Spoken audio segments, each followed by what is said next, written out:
Welcome to Impact and Influence, the podcast for real estate business owners and professionals who are ready to make a bigger impact, scale, have greater sustainability, and increase their influence. This series opens the door to the sharpest minds across the industry, including agency owners, advisors, and trusted partners who share real-world insights and lessons learnt. These are short, practical conversations designed to save you time, sharpen your strategy, and help you build a business by design, not by default.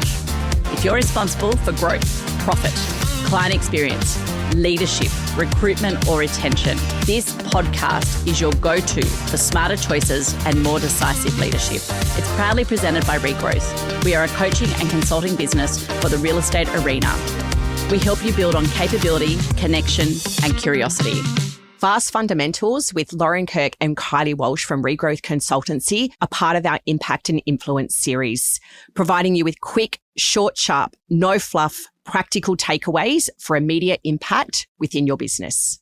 Something that Lauren and I quite often get called into businesses to unpack is business planning and strategy. And people just like, where do I start? We're going to put a little diagram or a framework in the show notes today around 7 key points that can help you stay anchored and laser focused on 7 things to help you execute great strategy and great planning. We always say start with knowing where you're going. So what's the priority? What's the vision? Get really clear on what your purpose is, because if you've got a clear purpose, it'll help you make better decisions. And that's underpinned by what the values are of your organization and getting buy-in from your people. So if you've got a purpose and you've got values, that means nothing to your people if they haven't been involved in helping you build those. So the first one is get clear on your priorities, your vision, your purpose, and your values. Second one is around competency. And those that know Kylie and I know that we talk often about the competency frameworks, but it's about reflecting on where the gaps are. So not just the gaps of your people and their skill set. So obviously that's an area for focus when you're doing strategy and planning, but think about gaps in process, gaps in your leadership, and gaps in innovation and technology. So what do you need to focus on? And again, it's not about changing everything. It's about what you can move, so move the lever, what you can move forward in order to fill those gaps and make a difference in your next, whether it's 90 days or 12-month business plan. Number 3, creating alignment. And this relates back really to the first point that I raised today on priorities, purpose, and vision. So it's very, very hard to move forward if you're in a partnership or you've got leaders in your business that aren't clear and aligned on where you're going. We do a lot of things. We make a lot of lists in real estate. But truly, if we've got one clear focus, and for example, let's say it's world-class client experience or improve our client experience, then we just need to create clear focus and pathways for our team and for ourselves around getting to that point.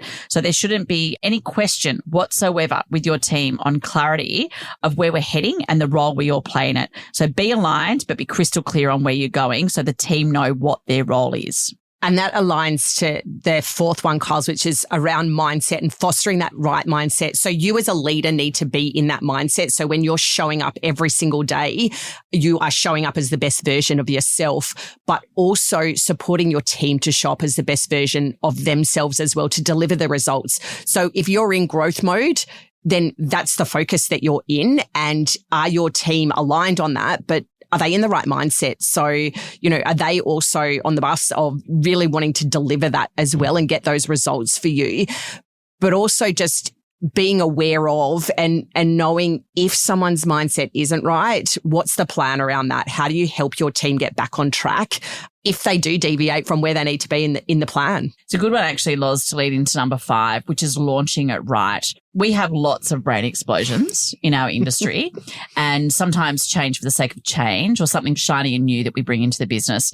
Probably the example I'm going to give is new technology. Yeah. So someone will go to a conference, they'll see something shiny and new and we've got to have it. They bring it back into their business. They don't think about the implementation plan. They don't think about the training plan, getting feedback or why we're doing it. So launching new projects or initiatives correctly.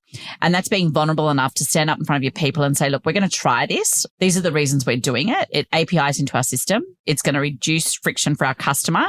We think it will make the efficiencies greater for our business and it'll deliver on our goal of world-class client experience. If you don't educate the influencers around it and you don't get everybody on board, they're going to have trouble with change and implementation of it into your business, and it will fail. We quite often see really good tech that's deployed into businesses, and you and I go in and they go, oh, shit, Carls, we're getting rid of it. And we're like, hang on a second. How did we train our people? How did we educate? How did we update our onboarding processes? And how did we seek feedback? So how did we monitor people's adoption of it, their usage of it, and giving it context? So always launch it right. Always get feedback, and always be vulnerable enough to admit when you got it wrong and tweak how you might look at it going forward.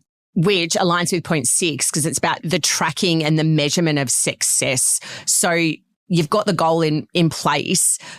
Whatever timeline you put on that, it's really, really important to put some milestones in place to keep yourself accountable as a leader, but also your team accountable. So tracking those milestones, tracking what success looks like at each stage, because you can't just go from start to finish and get it right every time. As Carl said, feedback loops are so important, and making sure that if you are off track, how do you get back on track?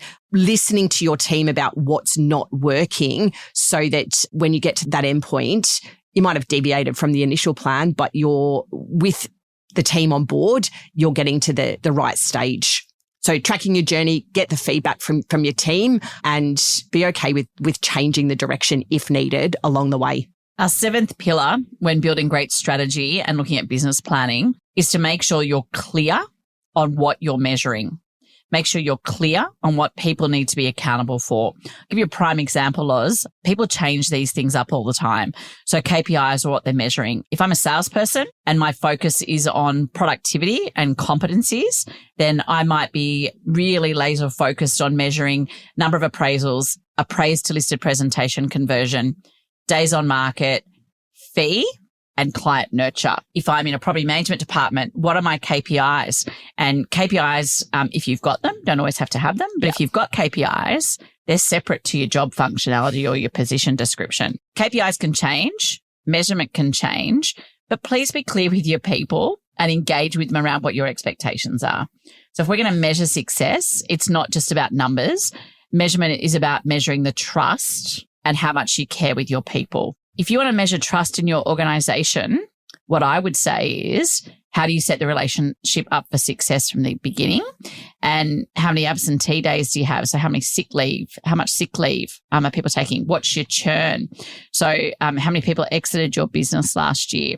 How many interviews did you do? What's your conversion? Because if you've got true brand ambassadors that love where they work and love what they do, they will in turn recruit for you. And there's that abundance mentality because they trust where you're going and they trust what you do. Measurement and accountability, it's up to you. It's your business. Please have a measure of trust, not just with your team, but with your customer.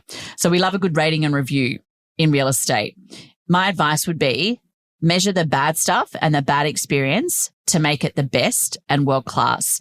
You can't change things in your business for the better, and you can't have a really good business plan unless you know where the gaps are. So if you've got measurement on NPS or you've got measurement on client satisfaction internally and externally, then you can take your business to places you never thought possible. Thanks for joining us on this episode of Impact and Influence. Click follow to get notified about future episodes. Leaving a review helps others find the podcast. And to learn more about our courses, our study tours, conferences, keynote topics, and our services, or how simply we might be able to help support you in taking you to places you never thought possible, please visit regrowthkyliewalsh.com.